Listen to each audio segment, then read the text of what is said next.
This video is sponsored by Squarespace. The best animated movie I've seen in 2020 isn't from Disney, Pixar, or DreamWorks. It was made by one guy on his home computer over the course of 13 years. Check it out. Been on an animation kick recently, and I got an email from this guy, Cody Vibbart. 13-year animation project. This guy's been working on an animated movie since like 2006 or thereabouts. He used this 3D program for your home computer called Poser, which is a very old school piece of software. I remember using it in middle school, I think for a class project. It's ridiculous to me to think that there is a guy that was out there trying to make a feature film with it. Well, guess what? He finished the movie.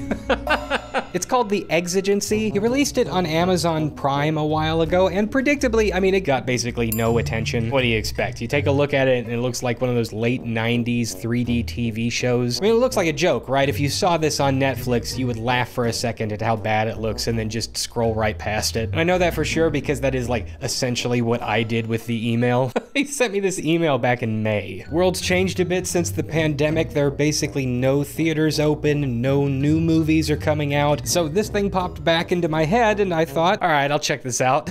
It's like 2 hours long, which is usually the sign that it's gonna be a disaster. But I figured, all right, let me give this the benefit of the doubt. I mean, he spent 13 years on it. The least I could do is just take a look at it. So yesterday I watched it.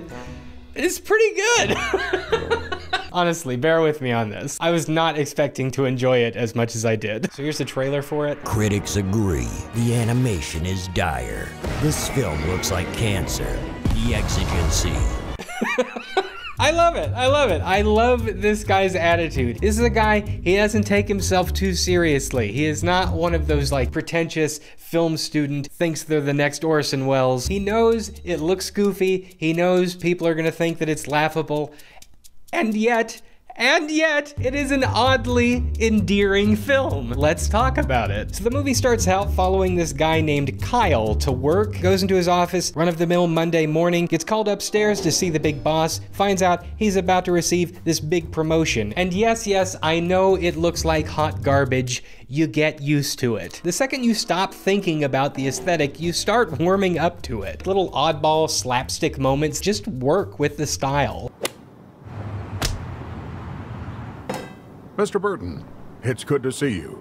What? So while he's at the office, a bunch of aliens show up and attack the planet. I know, just roll with it. Before you know it, a huge action sequence pops off, and it's great. It really is. It's miles ahead of something that you would expect from an amateur filmmaker. Each beat of the sequence is incredibly intricate. It has humor peppered throughout. The music is great, and after like 4 minutes, you find yourself like, oddly invested in seeing whether or not this guy can escape the mayhem. I'm not gonna lie, I'm actually kind of enjoying this. Before long, he's reunited with his family, and we find out that Kyle's real name is actually Ander. He's a retired space marine from another planet, and his old enemies, they've tracked him down to Earth, and their plan is kill him and then invade his home planet of Galesha. Why that name has stuck with me since watching it, I have no idea. So Kyle, or Ander, or whatever, the problem is he's got a wife and kids on Earth. They're pretty fleshed out as far as side characters go. The wife has some really great moments. The kids, they act as comic relief, but not in an annoying way. The son really stands out between the two, with the exception of one awkward scene toward the end of the movie. He is basically the only thing making this a PG-13 flick. He drops a couple colorful words. He has a term on his t-shirt I don't feel like getting demonetized over. So the family has no clue about Kyle's past. They think he's just your regular Joe Schmo, but after they learn the truth, they all eventually board a spaceship together and head to Galesha. Kyle assures his wife during the trip that he has put his fighting days behind him. He's not interested in returning to his home planet's war effort, but he has to return to Galesha to tell the planet's king face to face. We meet the ship's crew, take note of Captain Casey Neistat. He's my favorite character in the entire thing. We get heavy exposition mixed in with some light humor. The writing is actually pretty good. The movie's first act moves along at a steady clip. The pacing is way better than most independent films that you watch. I didn't get bored. I had originally planned on watching this movie in double speed if it started to drag at any point, but that honestly never happened. Again, if it weren't for the animation, the average person would probably watch this thing and go, okay, I'm on board, let's see how this works out. The family arrives on Kyle's home planet. Our guy gets a hero's welcome. Everybody thinks he's there to save the day and win the war. We meet the king, king, who is simultaneously the most repulsive yet weirdly entertaining character in the entire movie, and as the family takes a tour around the planet, you almost catch yourself enjoying the ride. The music during these sequences is really good. I have to say, it's actually a highlight of the entire film. It really helps to carry a lot of the scenes that might have otherwise been off-putting. So Kyle tells the king he is not interested in coming back and fighting, but the king has sort of slyly arranged a big banquet and basically says to Kyle, hey, abandon us if you want, but you'll have to tell the entire planet your decision personally. Several more characters from Kyle's past are introduced. We learn about how he became the biggest war hero on the planet. The kids get into some antics. A lot of it is based in physical comedy, which shouldn't work given the medium, but the slapstick sequences are actually kind of improved by the choppy animation. And I say choppy animation, but if I can be honest, there's really never anything too distracting. There's some floaty feet here and there, but my animations are guilty of that too. Another thing that you would expect to be terrible is the voice acting. Yet, like most of the things in this movie, it sort of works. There are a couple of stilted lines here or there, sure, a few characters ham it up on occasion, but the main characters are all convincingly delivered, and there's just sort of an endearing quality to it all. One thing I did notice is that, especially with characters like the king, who have some of the rougher voice performances, the character animation is designed to work with it. Anytime there was a badly delivered line, I laughed out loud because it almost seemed intentional, and I wasn't laughing at the movie like, wow, this is terrible. I was laughing at myself like, wow, I can't believe I'm actually sort of buying this. Oh, forget about your family for one night. Why don't you follow what your heart really wants? That's quite enough, Ayanna. Have a nice night.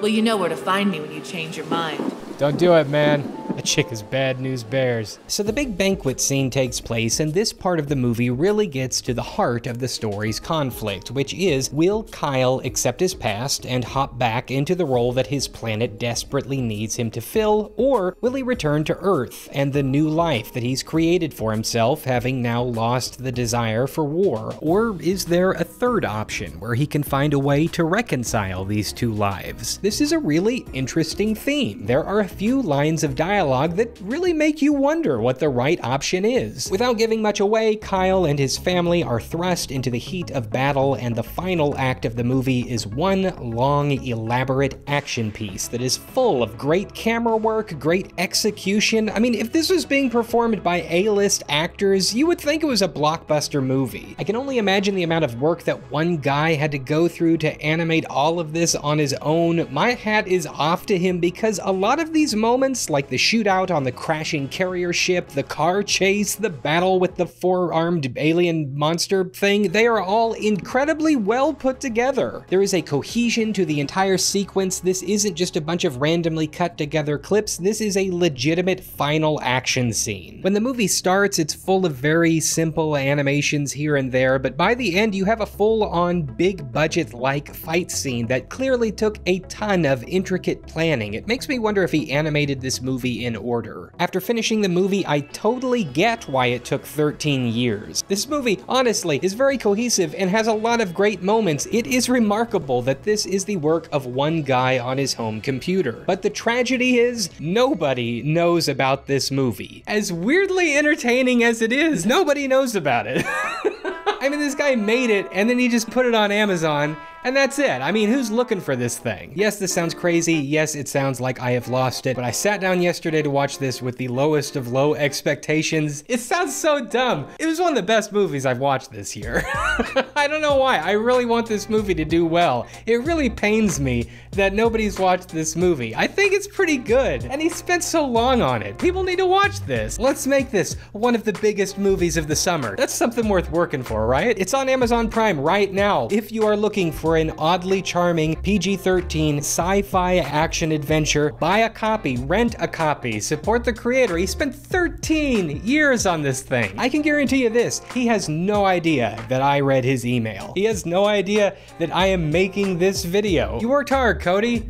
Good job, man. I go to events and film festivals where I sit through like first-time feature films and I watch them and they drag and like, this movie was better than any of those. I enjoyed it.